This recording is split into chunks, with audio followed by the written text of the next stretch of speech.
Hello,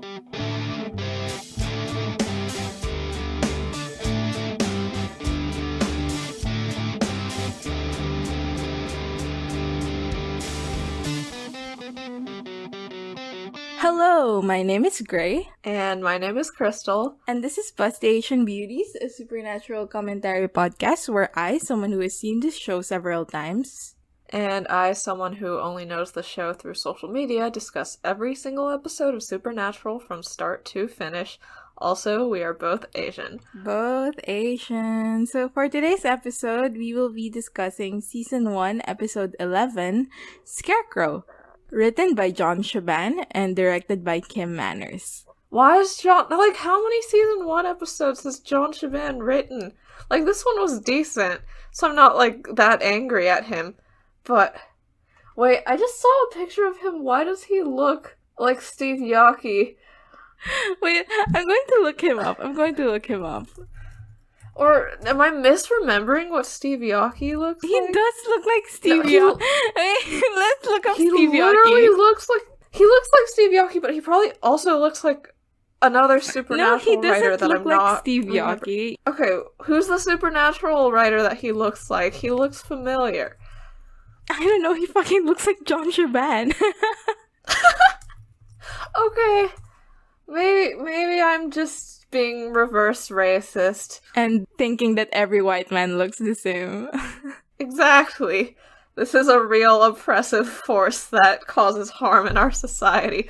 He writes 5 episodes of Season 1. So, okay. He's around a lot, yeah. And Kim Manners is also around a lot, so it's this guys again. Thank you, John Shaban, for giving us the title of our podcast. Okay, so, Crystal, what do you know about this episode? I think you mentioned during one of our previous recordings that this was an episode where Sam and Dean split up, so I knew about that.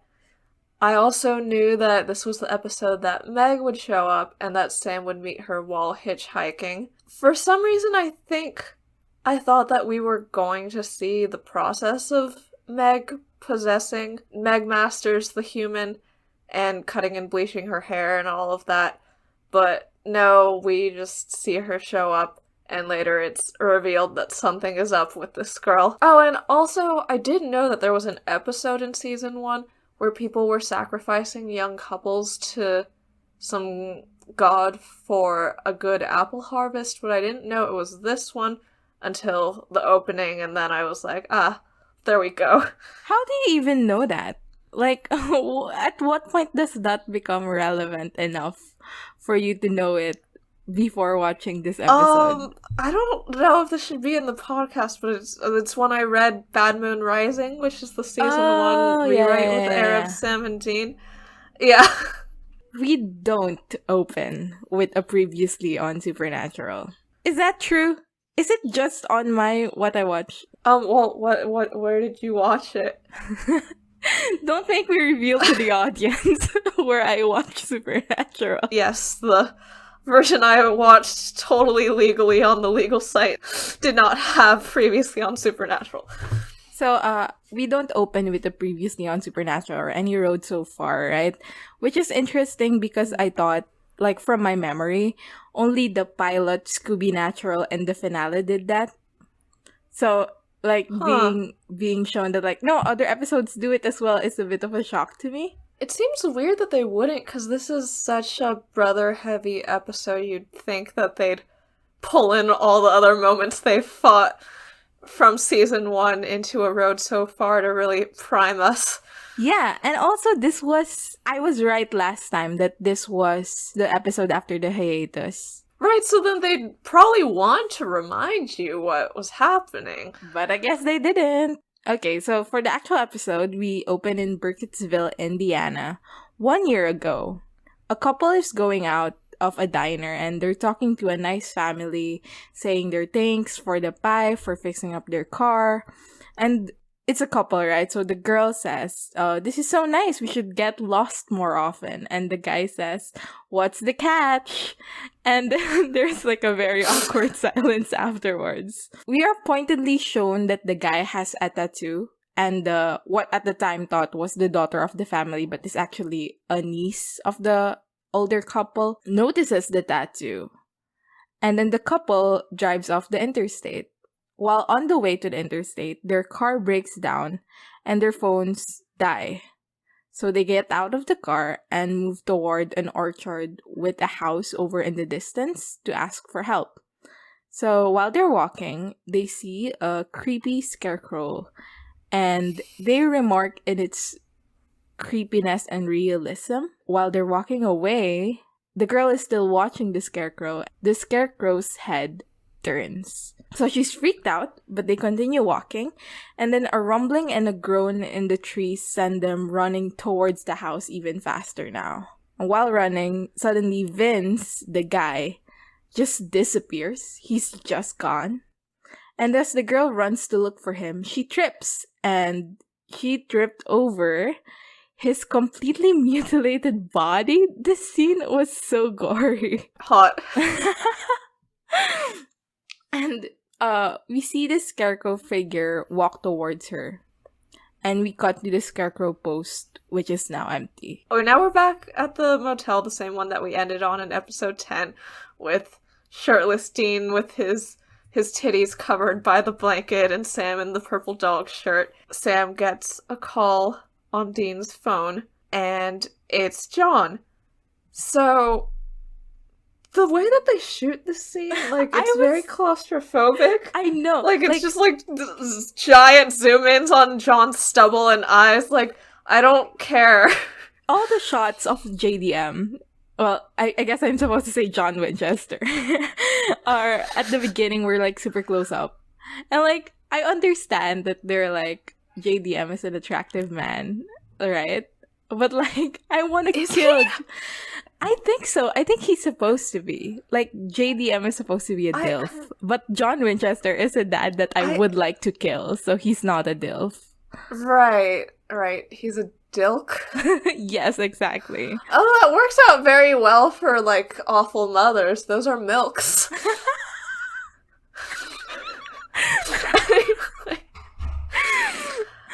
Is he really attractive? I feel nothing towards him. I also feel nothing, but, like, I've seen other people be, you know, like, oh, JDM is a hot guy. That's true. I would never, but I support people who want to suck and fuck JDM. Yeah, anyone who wants to suck and fuck JDM, I'm nodding encouragingly outside of the room. But basically because, like, I wanted to kill this guy, like, being so close to his face upset me. And I was like, why are we doing this? So when we panned out, I was like, okay, we're better now. I thought that the zoom... I didn't think of it as them being like, JDM is a DILF. Genderqueer JDM rights. Anyway... I just thought it was to maintain an air of mystery about where he was, so that we couldn't see his surroundings, but then we zoom out and he's just at a payphone in the middle of nowhere, so it's not like there was anything important out of shot, so maybe it was just that he was a DILF. So, John says, Sam, is that you? And Sam says, Dad, are you hurt? Which, it just made me, like, that's Sam's first thought. Like, I don't know, he cares, and ouch. The concept that John would only call if he's in, like, super duper danger. Yeah. Also sucks. Right, he was like, only when gonna you think call about if it. he, like, needs you. Right. John says that he's alright, and asks after Sam and Dean, and Dean starts waking up and sitting up, and I think it's not until later that he starts making grabby hands at the phone, and I feel like I wrote down Dean not running across the room to take the phone as trans Dean moments because he has to cover his titties. But he has to put on his shirt. Yeah, no, literally, like, all the shots of, like, fully shirtless Dean, Sam is in focus, and Dean is blurry in the background until he puts on the shirt. Truly trans Dean moments. So Sam says that they're fine, and asks John where he is, but he says, sorry, kiddo, I can't tell you that, and then you're just gonna have to trust me on this. this fucking family, all they care about is trust and not earning it. And Sam realizes immediately that John is after the thing that killed their mom and Jess, and John confirms to them that it's a demon. And then John says, Sammy, I also know what happened to your girlfriend. I'm so sorry. I would have done anything to protect you from that. How do you fucking know, John? How do you fucking know, you fucking creep? I mean, he probably knew from Missouri, right? Oh, right, I forgot, because I erased the scene of them together because Missouri was so wonderful that the blinding light of her presence erased John from my mind. That's true. Alright, never mind, John's not that much of a creep. But also, like, the whole saying that, like, I would have done everything to protect you. You're doing a very bad job of doing that, John. Right. So sorry. I would have done anything to protect you from losing someone you care about. Now, why don't you and Dean go get killed by a scarecrow now, huh? Won't that be fun? And maybe after that we can toss some baseballs in the park, huh, buddy? Like, come on! Yeah, and Sam demands that he and Dean be allowed to help, but John won't let them in, and he says that they have to stop looking for him, and then tries to send them on another case by asking Sam to write down some names. Okay, Sam, like, fully refuses and tells John to just tell him what's going on. And then John's tone starts getting harsher. He says that they don't have time for this. This is bigger than you think. They're everywhere. And then, I have given you an order. Now you stop following me, and you do your job. I hate him so much. Yeah, that scene was upsetting. And, I mean, it shows on Sam's face that it's upsetting because he's so upset. Oh yeah, he's upset and he's angry. It hurts me to see him so upset because later on we don't see him, at least in my memory, like we don't see him look so outwardly emotional as often going forward. But here he looks so raw. And I feel like as the show progresses, he loses that raw edge. So, like, going back, right? It hurts even more when you see him that emotional. Dean eventually gets the phone back, and he starts out very concerned and also raw and emotional, and he goes, Dad, it's me, where are you? And then a second passes, and you see Dean's face just shift, and his tone just shift, and he says, yes, sir. And this was the moment when I said to you on Discord, I'm not becoming a Dean girl, I'm not becoming a Dean girl. Ugh.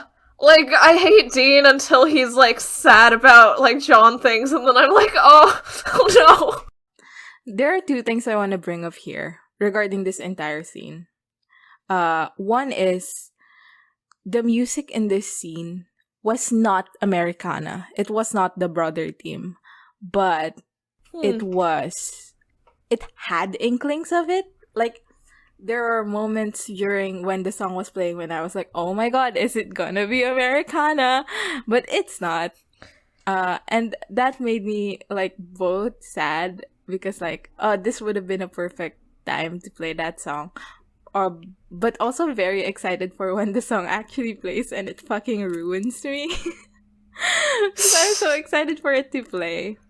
Anyway, my second point is, this is a tangent, but this scene reminded me so much of that one post about how powerful it would have been to hear Supernatural in your native language. Because in the Philippines, right, in Filipino, we have honorary words. Not honorary words, like words that you say out of respect to someone. So you say po and opo. And usually, with children to their parents, at least in my circle, we don't say po and opo to our parents because that relationship is a bit more casual. But this scene, like, made me think about, like, how Sam and Dean would say if they were speaking Filipino. Like, would they say po and opo to John? And I can just see Sam Oh. never saying po and opo to John at all. And Dean not saying po and Yeah. opo during, when he was like, "Are you okay, Dad?" Yeah, Dad, it's Like, me. Where are it's you? like, Yeah. it's like that's casual. And then the moment he goes, "Yes, sir," I would have loved to hear him like go, "Yes po, opo." And it's like I was thinking about it and I was like kind of losing my mind.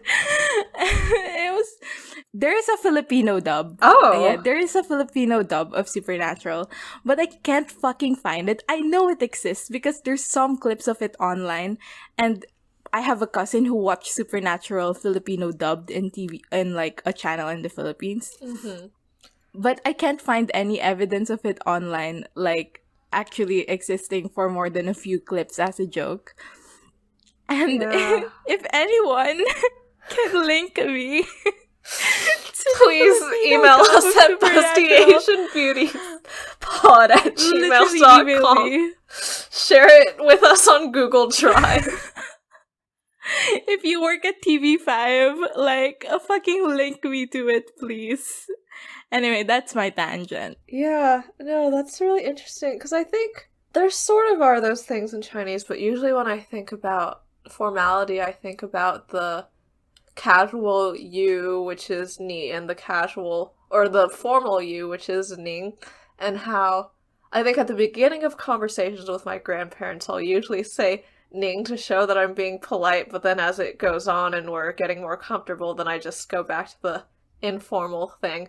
So yeah, I feel like, and people basically never use ning for their parents, like, I think they have to be, like, 2 generations up. So I feel like if Dean ever used ning for, like, John, it would ruin me a little bit. It's, when it's your native tongue, it's like, it's different. It hits different. Okay, so as Sam and Dean drive, they talk about the case, which is basically a couple goes missing during a road trip every second week of April every single year. Quick thing, Sam is driving during this scene, right? And I feel like in later seasons, Dean's the only one who drives the Impala if both of them are in it. Is that true, or am I making that up? I think you're right. You're right. I wonder when it switched. I think it's good that Sam is driving the car this time. It makes the later standoff a lot juicier. Anyway, all the couples go through the same part of Indiana.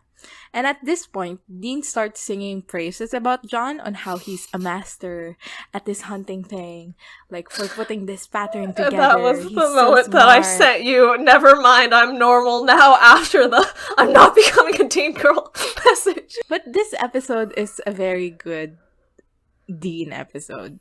It's really good. Because he's so pathetic and wet when he's alone.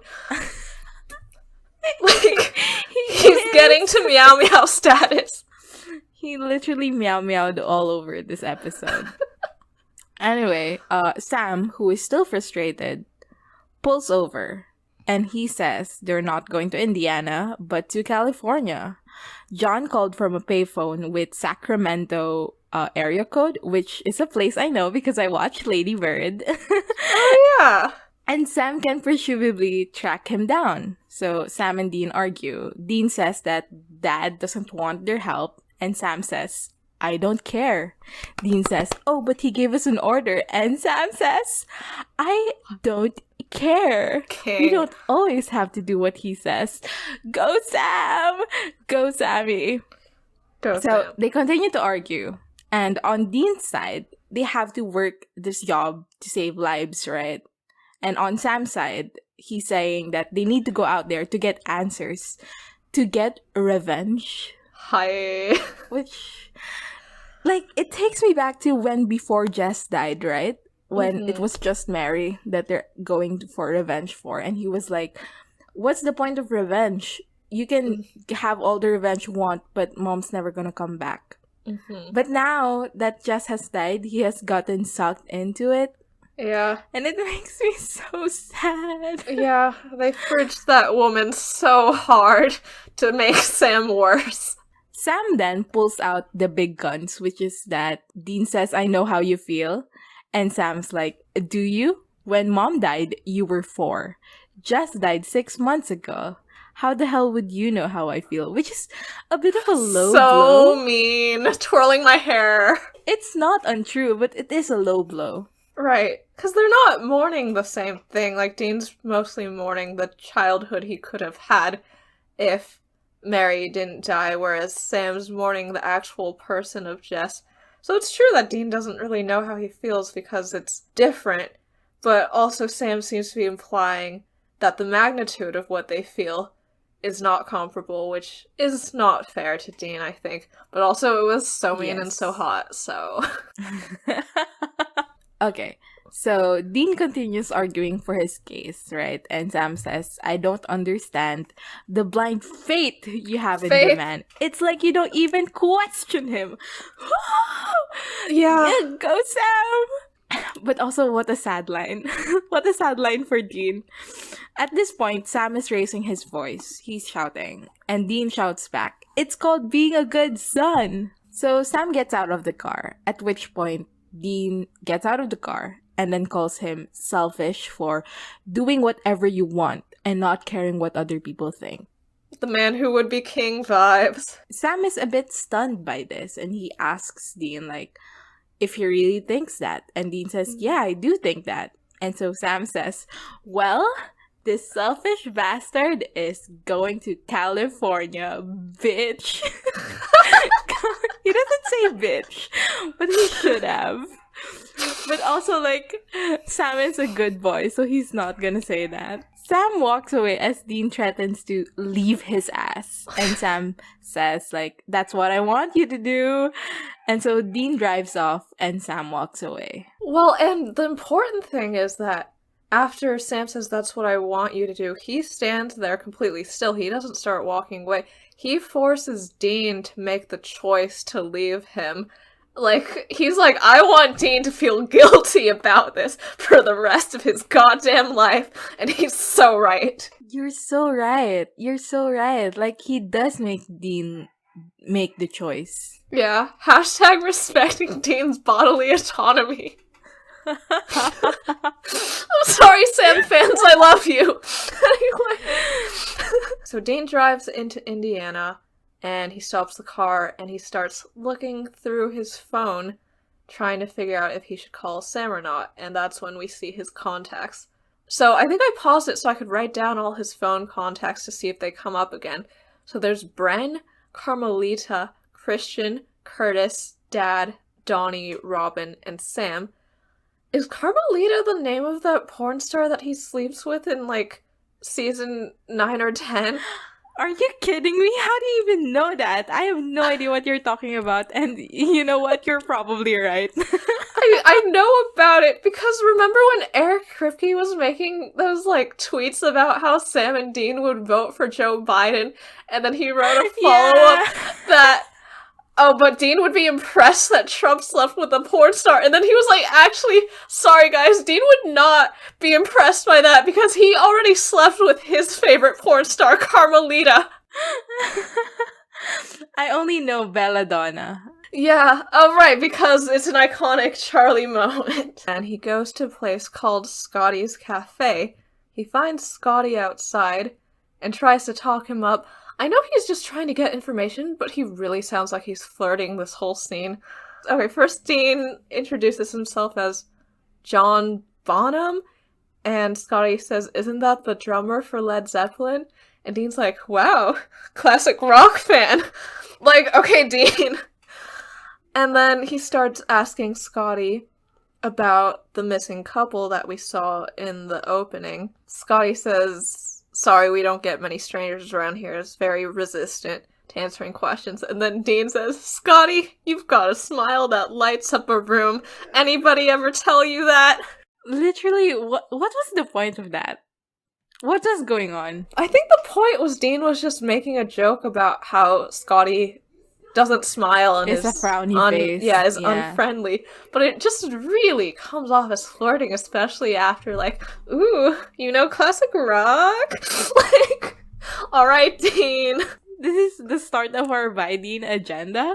Maybe, perhaps? With Scotty? Yeah, sure. Scotty X Dean.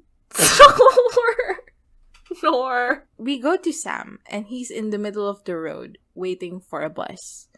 He's walking backwards, and when he turns around, he sees a girl sitting down listening to music. He reaches out to her shoulder, and she jumps up, and she says, "You scared the hell out of me." Ha! Good one, Meg! Good one, Meg! And then Sam asks where she's going, and she says, "I'm not telling you. You could be Right. some kind of freak." She's so good. I love Meg so She's much in doing this episode. Such a good. Yeah, Ugh. like I don't know the full extent of what she does in like later of this season and in season 2. So I feel like I'm mostly just gonna react to Meg as I feel about her in the episodes, and then later we'll see if I hate her by the end. Yeah. Yeah, I've told you this, but like I love Meg 2.0, but I see her as separate from Meg 1. Yeah. And as someone who doesn't really remember Meg 1 that much, like I'm also going to be reacting as the show goes. I know a bit about what happens during season 1 with Meg, and not a fan, but so it is. I still love evil women, so Is Meg the first properly evil woman that we get in Supernatural? Because I know, like, we had the Woman in White, and we had Bloody Mary, and we had Lori, but I feel like none of those people seemed really in control of their actions. Meg seems to be the first actively sinister woman in Supernatural. yeah. But also, Yeah. I'm so amused that you put Lori in line with Bloody Mary and the woman No, in I just white. mean that she was responsible for deaths. Even if she didn't do it on purpose. Yeah, I think Meg is the first one, and she is so much fun in this episode. Yeah. Anyway, a van comes through the road and lets Meg in. And Sam's like, "You trust van guy over me?" And Meg says, "Definitely." And then the Right. van drives off. And the camera zooms in on Sam's stunned, hurt face as, like, a song titled Nice Guys Finish Last starts playing through his head. Genuinely, like, his reaction here, I was like, this is maybe a quarter of a misogyny moment, honestly. Like, he was so offended. I mean, the idea that he was like, "Oh, she's gonna trust me because I'm some guy in the street who looks nice," is like, come Yeah, on, it's Sam. hilarious. You're like 6'4". Exactly, you're 6'4" and she's alone and quite short and skinny by the side of the road, and you, like, touched her shoulder. Like, get away. Dean's at the store in Burkittsville where we saw the couple at the beginning of the episode, and he's asking around, showing the pictures of the missing couple, and the older people both say that they do not remember these people. So, immediately, something's up with these guys. They're super lying. And then Emily, we helpfully know her name because she's wearing a necklace that says Emily. It's so funny. I mean, I too have worn a necklace with my name on it, so it's fine. I feel like I haven't found many necklaces with my name on it. No, you have it made. Like, Oh. for me, it's like when there's a fiesta, when there's a what's the English of fiesta? Feast? That sounds stupid. when there's a fiesta around, like there's gonna be some guy with some metal and pliers. He just forms the wire into a necklace for you. Oh, It's cool. That's nice. It's cool shit. I think I got a stamp once of my Chinese name that was sort of carved into the bottom of a very nice smooth stone, but no name necklaces. So Emily comes down and she says, "Did the guy have a tattoo?" They're really digging in on this tattoo thing, and I thought that this would be a sign that the guy was part of a cult or something that had the tattoo. But no, they just keep reminding us so that we can have one sort of scary reveal at the end of a scene. Okay, so Emily asks about the tattoo, and Dean says, yeah, he did have a tattoo. And Emily says, yeah, I remember these people. The guy said, oh, they stopped here briefly for gas, alright, and I told him how to get back to the road. Dean takes those directions and starts driving. He passes by the orchard, and his EMF meter starts going wild, so he gets out of the car, completely weaponless. I'm so bothered by every time these guys are weaponless. He probably was like, it's morning, so it's fine. Incorrect, Dean. So, Dean's walking around, and he sees the Scarecrow, and he says, dude, you fugly, which I think was the first time I really properly laughed at a Dean line in Supernatural. It's such an iconic line. And, like, every single time I see something that's, like, creepy or, like, fugly, I do think, dude, you fugly. He sees that it's holding a sickle, which is a very appropriate weapon for a harvest god. And he notices that there's something on its arm, so he takes a ladder and climbs up to look at the Scarecrow. And he sees that its arm has Vince's tattoo on it. And then, just in case all the mentions of the tattoo didn't make you realize this, first he pulls out the flyer so you can, and looks between the picture of Vince's tattoo and the Scarecrow. And then he looks at the Scarecrow, he says, nice tat, just in case you didn't get that. And then there's a percussion note and the screen goes black, just in case you didn't get that. No, the percussion note is because it's commercial. Okay, yeah, that's true. But the rest was excessive. I got it as soon as he noticed something on the arm. Okay, another thing. So, we're supposed to assume that each year they swap out the Scarecrow for a new corpse of the guy that they kill? Yeah. Okay, what about the girl? Where's her corpse? Can we not have feminism in this country? Where's my, dead girl Scarecrow? So Dean goes back to the town and goes to talk to Emily while the car's gas tank gets filled up. So Emily narrates that she has been here to live with her aunt and uncle since she was 13 and her parents died. She says that the town feels blessed because all the towns around them are crumbling and devastated by losing farms and losing houses, while this town remains prosperous. So Dean asks about the orchard. She says no one owns it, and Dean notices a car, and Emily says, oh, it's a couple with car troubles. And Dean's like, oh no. I just think it's wild that somehow, even in this very remote town where nobody notices, there's always an outsider couple that comes over on April 2nd. That makes no sense to me. It's second week of April, so it's 7 days. Okay. But still. Fine. Still, it feels weird. Now we're at a bus station where Sam is trying to get a ticket to Sacramento, but the person there says that you can't get a ticket until the 5:05 bus tomorrow. Sam says there's gotta be another way. And she says there is. Buy a car. Thanks, Queen. And Sam does the same thing Dean does, where he takes out his phone and looks through his contacts and tries to figure out whether or not he should call him. And I also wrote down who Sam's contacts were. So they were Rebecca Warren from Skin, Jerry, who... Is that the guy that... From Phantom Traveler? Phantom Traveler. Yes. Yes. Some guy named John Marcinuk. Yeah, and then Dean. And then Mary Ann Leo, which means that Sam has a Chinese friend. Go Sam! I'm sure she'll be the main character of the next season and we'll get to see her. I'm sure she will be the main character of the Winchesters.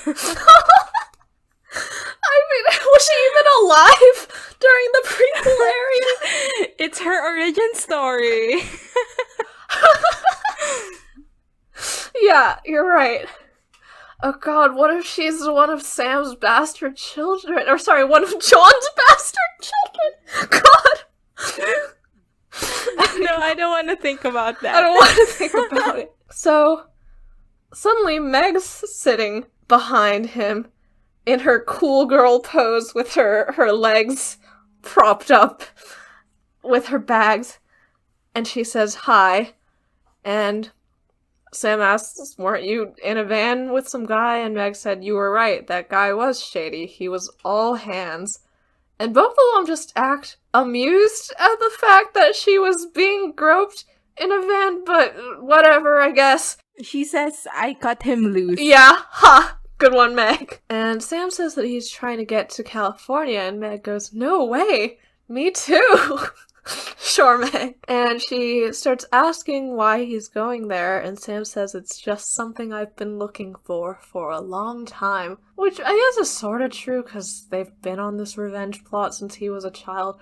But also, he didn't care until 6 months ago, but 6 months is also a long time. So, whatever. They introduce themselves, and is Meg giving off flirty energy here? I think that's what we're supposed to feel. That, like, it's a bit flirtatious. And that she, like, before the reveal at the end that she is a demon, like, we're supposed to feel like, oh, this can be a love interest. Yeah. Yeah, I think so. And also because Meg is just way too emotionally invested in Sam this episode for her to not be either a demon or in love with him. So, yeah, they were just trying to throw us off the scent. So Dean goes to Scotty's cafe again, and Scotty looks visibly angry. He asks for coffee, black, and pie, which is our first Dean X pie moment. Why did I say Dean X pie? That's disgusting. This is what good pussy sounds like. Squish his hand in apple pie filling. Jesus Christ. He starts asking a couple that is sitting beside him some questions. So apparently they stopped for gas, and then the gas station attendant said that their brake line is leaking. So like a mechanic offered to fix it, and they will be going again by sundown. Dean, like, at first he's like, to fix a brake line, it's gonna take that long? You know, I can fix it for you in an hour and then you can go. And they're like, no, we would rather a mechanic do it. Dean doubles down and he starts saying that, like, you guys are in danger, the streets are not safe at night, you gotta believe me. And they get upset at Dean, saying that, like, they're just here to eat. And then he said, no, I'm just thinking about his next line. What's wrong with him? What did he say? Which part are you talking about? The part where he's like, you know, my brother could give you this puppy dog look and you just buy right into it. He's 22, dude! He, like, the way he talks about Sam is like the way I talk about my 6-year-old sister. Exactly. Like, or a literal dog. A literal dog. And it's like, no, Sam would not just buy, like, not cause you to buy right into it. Dean's just lonely because he's working a case alone for the first time in 6 months, and he's like, ugh, if Sam was here, he could have fixed it.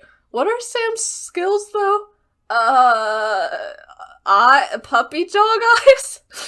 Oh, it's so funny because he says it out loud. Like, why are you saying this out loud? I get that you miss your brother, but keep that shit to yourself, bro. You just scared this couple, and now you're saying shit like, oh, my brother has puppy dog eyes. They don't care. They don't care. Anyway, a sheriff walks in. They have a bit of banter, and the Dean's like, I'm having a bad day already.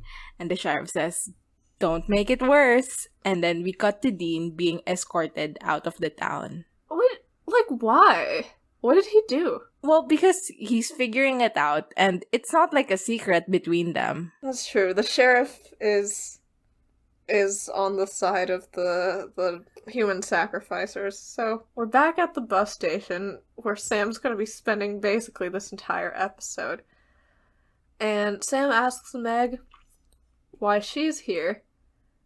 And she says, I had to get away from my family, And immediately Sam goes, OMG, another mirror? A mirror for me? And Meg goes, I love my parents and they wanted what's best for me. They just didn't care if I wanted it. She's like playing Sam so good right now. And then she says, I was supposed to be smart, but not smart enough to scare away a husband.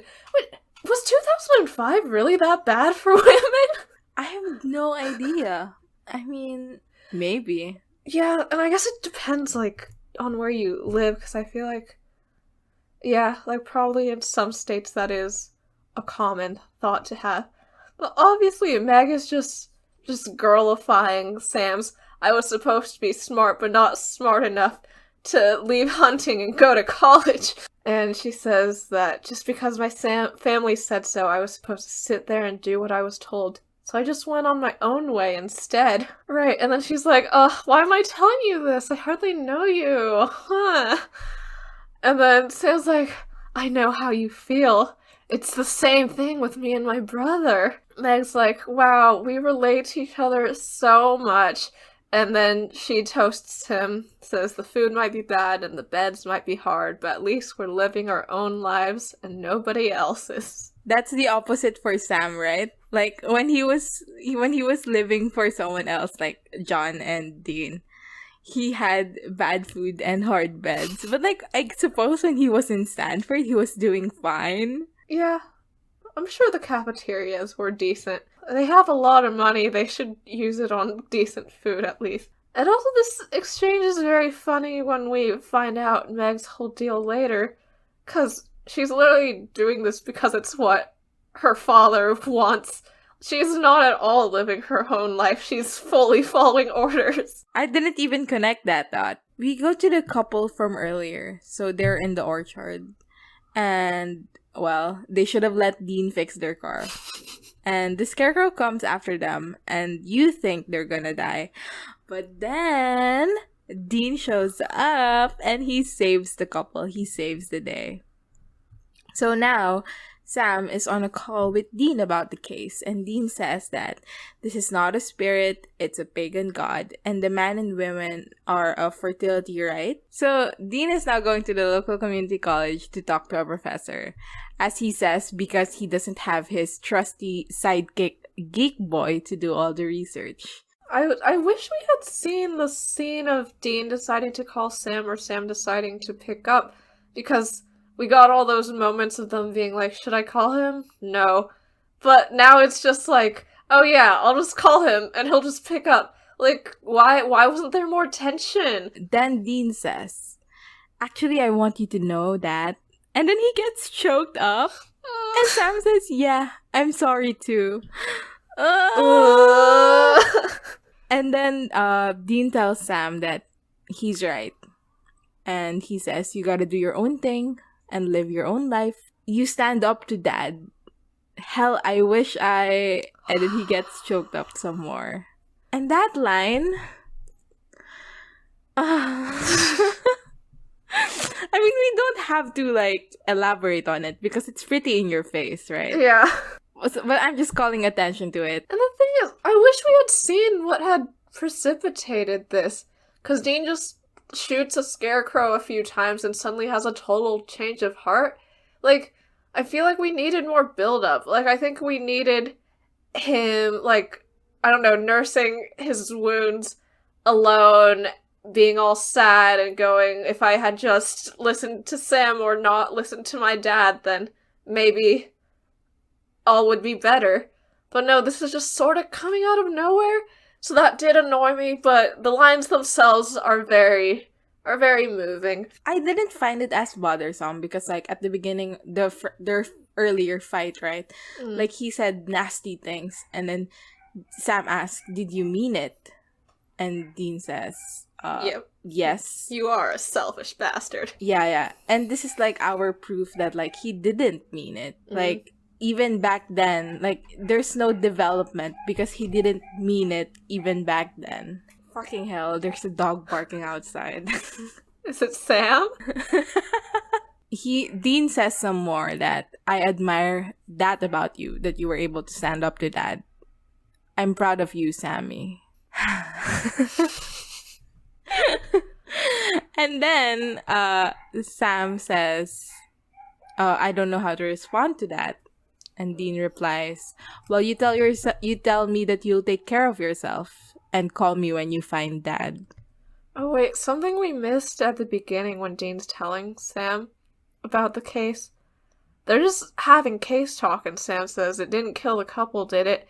And Dean says, no, and then immediately after, I can't cope without you, you know? Like, bro! Calm down, but also ouch. So after Sam hangs up, Meg asks, who was that? Sam says, my brother. Meg asks, what did he say? And Sam says, goodbye. Which is so wild. He did not say goodbye. Because Dean said, call me when you find Dad. And Sam's viewing that as a, we are never going to talk ever again. Does that mean that Sam's not planning to call him when he finds Dad? Does he think that he's not going to find John? Or does he I think he's just being dramatic here. Maybe, but I'm like, maybe he was like, I'm gonna find John and I'm gonna help him take down the thing that killed Mom and Jess, and I'm probably gonna die in the process, and that's okay. Like, maybe that was his thought. Oh, that's morbid. Yeah. I mean, it's a dramatic end of scene. I feel like it could be very morbid. Yeah, it's very dramatic. For me, like, I didn't take note of it because I was just like, oh, Sam's just being dramatic. Doesn't mean anything. But you're right, like, probably things were running through his head when he said Dean is saying goodbye. So now we're at the community college. It's a very nice building for a community college. Like, very well funded. So, Dean's with the professor and is asking about local pagan lore. And he says that this place was settled by Scandinavian immigrants, and he starts flipping through a book of possible pagan gods. And Dean notices a drawing of a scarecrow in the book, and the entry that goes with it are the Vanir, who are Norse gods of protection and prosperity that kept the local settlements safe from harm, and human sacrifice of one man and one woman was the way to worship them. And also he finds out that they're sort of kept alive from the energy from a sacred tree. And Dean goes, so what would happen if you burn the tree down? You know, like, do you think it would kill a god? And the professor just looks really weirded out, and he's like, these are legends. And Dean tries to leave, but then he opens the door, and it's the sheriff, and he hits Dean with his gun, and he and the professor look at each other, so the professor was in on it all along. Yeah, and the way Dean falls, I've seen this screen capped a lot, because he falls like... he falls with his legs, like, kicking up. I don't know how to say it without sounding crude. Why are you, as a man, kicking your legs up for another man? Anyway, so we go to a little town meeting. So every local that we've seen so far, except Emily, is talking about the sacrifice. Yeah, so like 4 people. Yeah. The town is small. Anyway, they're saying that they have to appease the gods now because it's the last night of the 7-day cycle. And it's getting angry because some of the trees are already rotting. And then here's when we realize that they're gonna sacrifice Dean and Emily. In the bus station, the bus has arrived, but Sam doesn't want to catch it anymore. Meg asks why, and Sam says Dean hasn't been answering his phone. For 3 hours. For 3 hours. Like, that's not a long time. I leave texts unanswered for longer than 3 hours. Literally, what if he just fell asleep? So Sam's like, oh, that's not like Dean at all. I need to see him. I need to make sure he's alright. And Meg says, why run back to the person you're running away from? Because he won't pick up his phone? And Meg pleads with him to come with her. Yeah, Sam, come with me to California. Yeah, And again, you have to think that she's in love with him because or else this is just way too emotionally invested. yeah, and Sam says, "No, I can't. He's my family." So, we're back to Burkittsville. First, we see Emily being taken by her aunt and uncle, and she's crying, and she says, "Aunt Stacy, Uncle Harley, please, why are you doing this?" And they shove her into a cellar with Dean, and the aunt says, "This is for the common good." So now Emily and Dean are talking, and we find out Emily had no clue about the Scarecrow god thing. And Dean asks her what the sacred tree that it might be tied to is. And she tells him about this one apple tree that the immigrants brought over called the First Tree. The plan is to burn that down, but then, before they can execute that, the door opens and they start taking Dean and Emily out and tying them to trees. Dean's taking the angry approach. He's like, "How many people have you killed, Sheriff? How much blood is on your hands?"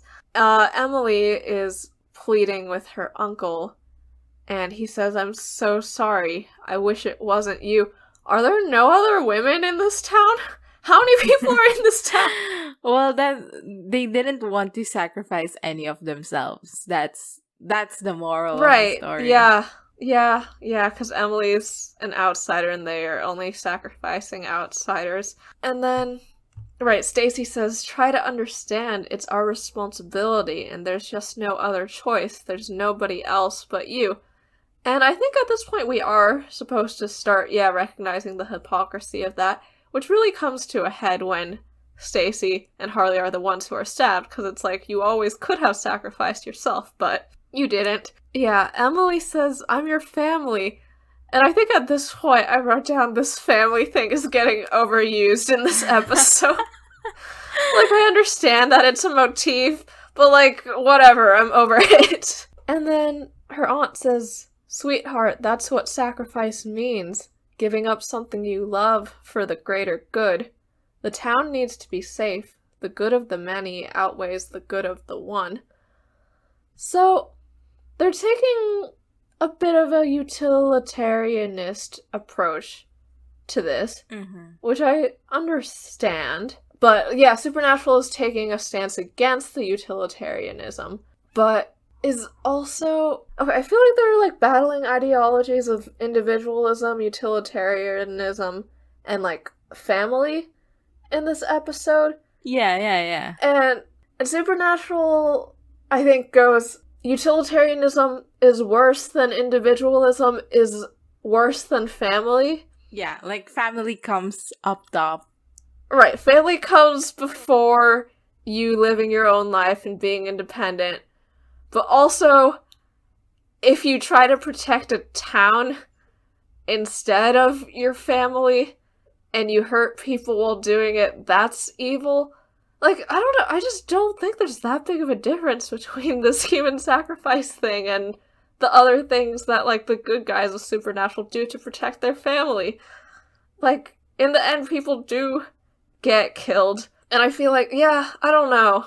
I'm not pro-human sacrifice. But it's beginning to sound like you were. I'm not pro-human sacrifice, but I feel like Supernatural... It would be better if Supernatural sort of understood that this was not that different than putting your family above everyone else. You know? Yeah, I get what you mean. Also, like, this is unrelated, but there's an episode in Supernatural called Sacrifice, and it made me think about that episode. Do you know which episode I'm talking about? Season 8, episode 23? So true. Good job. Because Cass is in it, and he has the by-lighting behind him in the bar. Yeah, you're so true. I was thinking about it because, like, because the line that, like, that's what sacrifice means, giving up something you love for the greater good. And in that episode, Sam was supposed to die to lock out Right. hell, basically. Right, but Dean refuses to give him up. Yes, Dean refuses to sacrifice him. And I was like, oh, yeah. Yeah.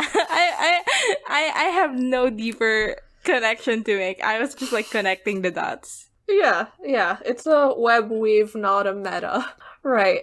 And they walk away and Dean yells after them, I hope your apple pie is freaking worth it.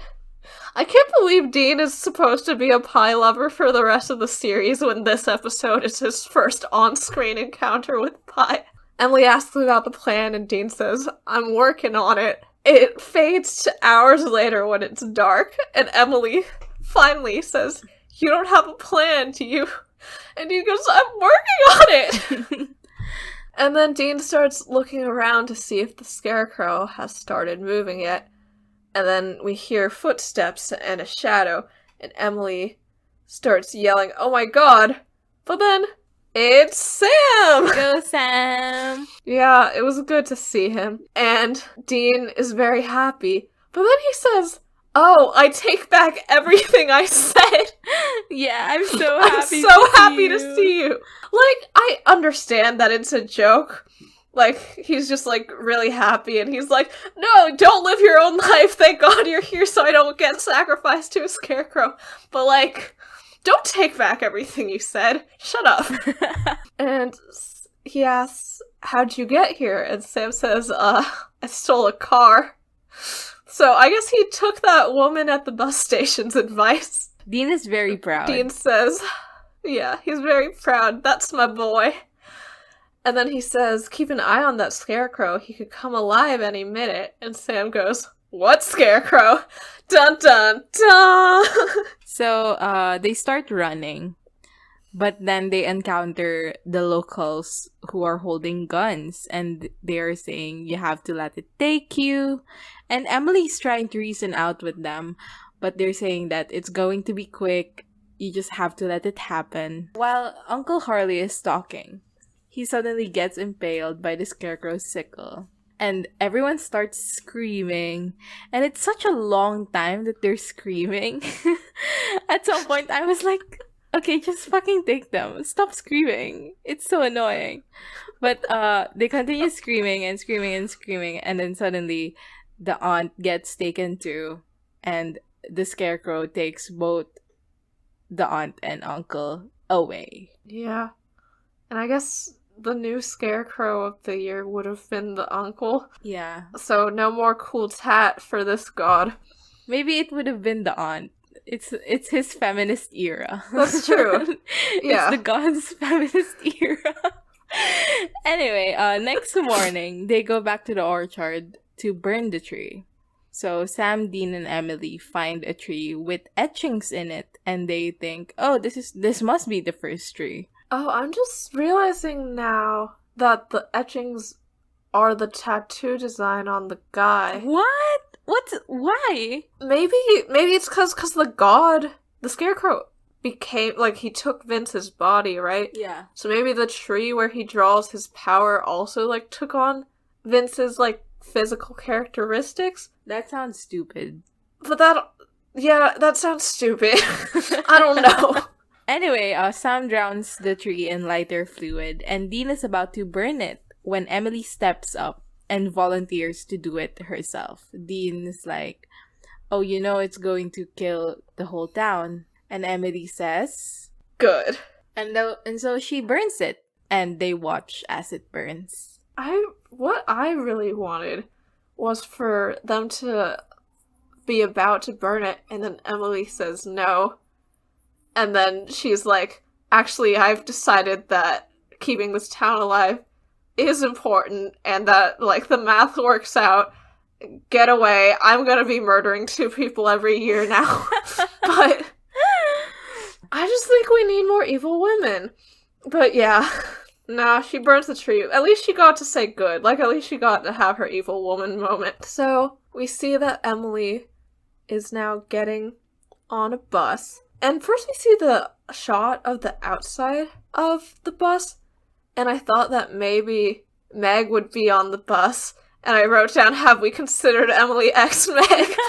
But nothing like that. Oh, also, I think the name of the bus, like, brand or whatever was Freedom Lines, which felt very on the nose. But yeah, Emily's getting on a bus. To freedom. She's going somewhere. To freedom. Does she have money? I mean, I fucking hope so. Both of her guardians are dead, so she could just take their money. That's true. She could just, like, take all their shit.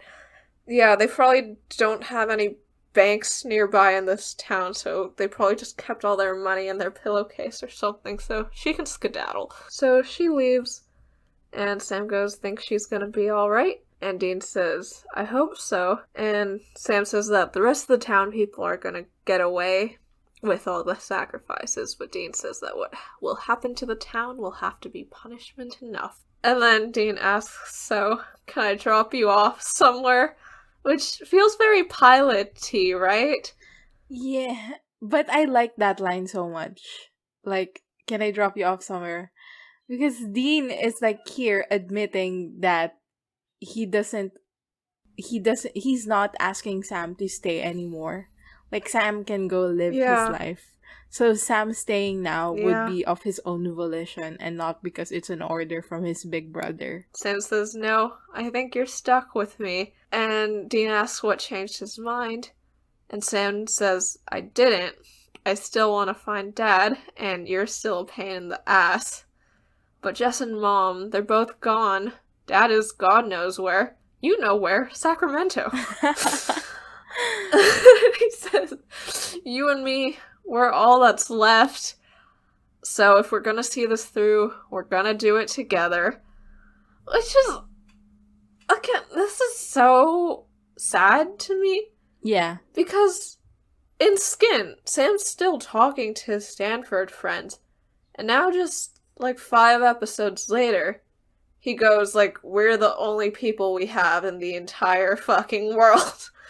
Like, go call Rebecca! I was expecting him to say something in the lines of, Mom and Jessica are dead, so let's just focus on saving the people who are still alive. Yeah. But no, that's just, it's instead, not where it goes. He's just like, yeah, I'm completely alone, everyone who cares about me is gone, and now it's time to just stick with the only guy I have left.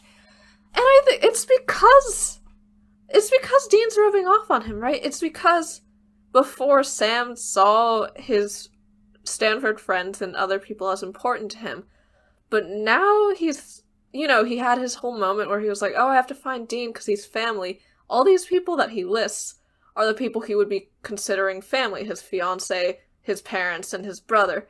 Like, he can't think of anyone else being someone that he can have a meaningful connection with anymore. And that makes me so sad. Yeah. Like, call Missouri!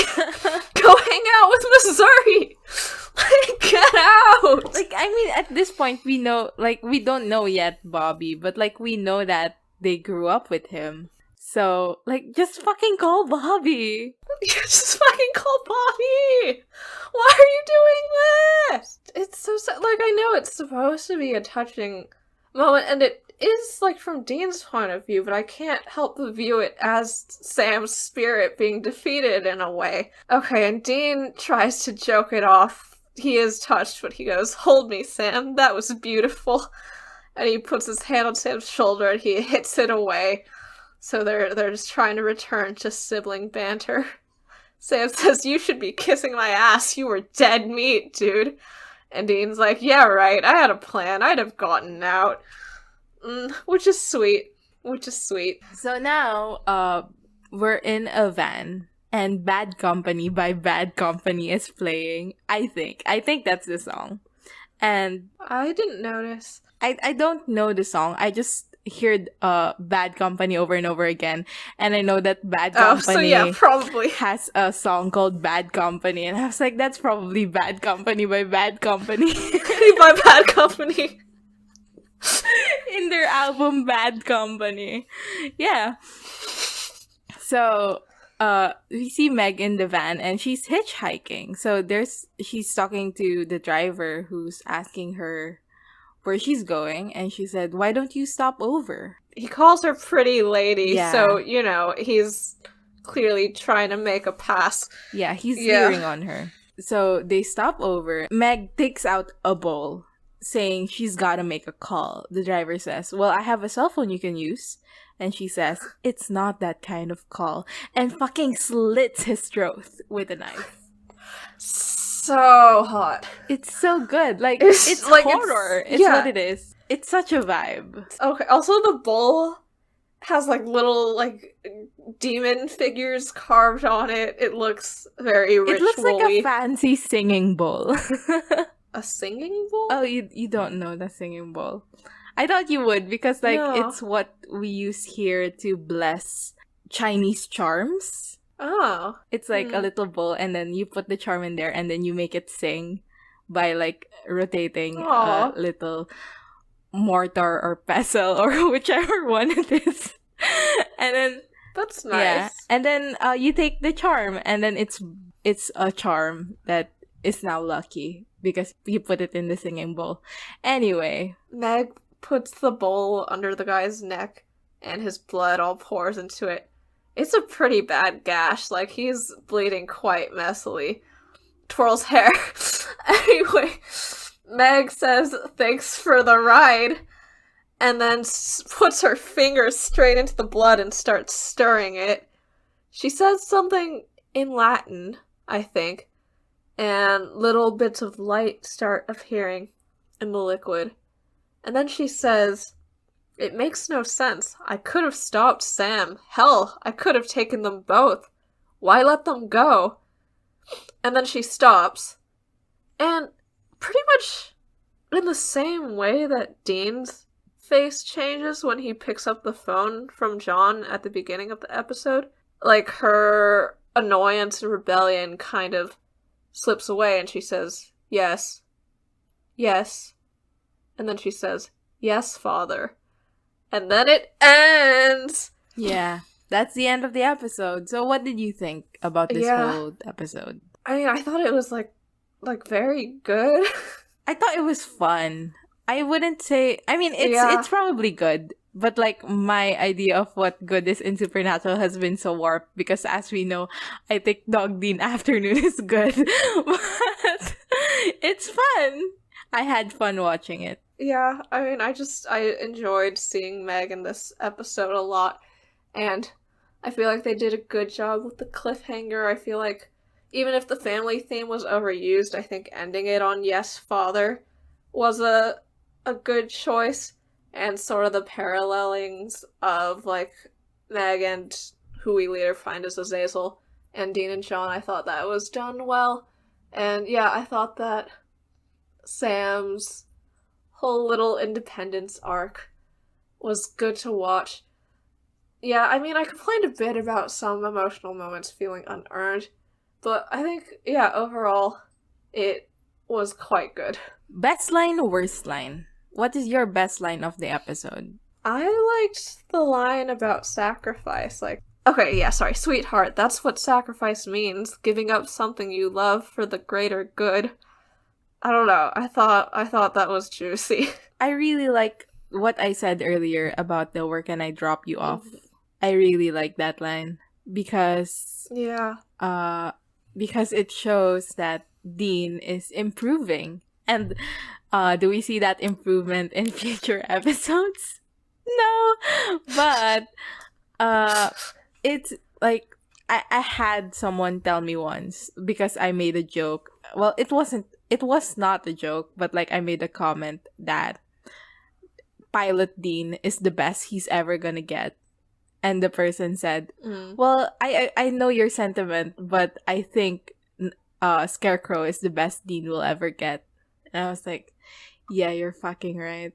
Oh, worst line. What's your worst line? Fucking puppy dog eyes. Like, calm the fuck down, dude. Yeah, that's so funny. And I think it's our first use of the word puppy dog eyes, right? Yeah, I think so. That's where the fandom picked it up. Oh, can I have an honorary best line instead of a worst line? Because I don't have a worst line. Can I have a best line number 2? Dude, you fugly. Sure. much fun. And it's the closest, like, aside from the portions in Ghost Facers where, they're censored. I think this is the closest we get to Dean or anyone in the show saying fucking ugly or like just fucking. Yeah. It's such a choice because they could have said, dude, you're freaking ugly. But they said, dude, you're fugly. Yeah. And I think that's fun. Yeah. But I don't have a worse line. So, okay. IMDb rating. What's your guess? This is the one where you accidentally saw it already, I right? accidentally saw it already, so Okay. I know. So I'm just gonna ask you. I think it was better than the pilot, but worse than Home.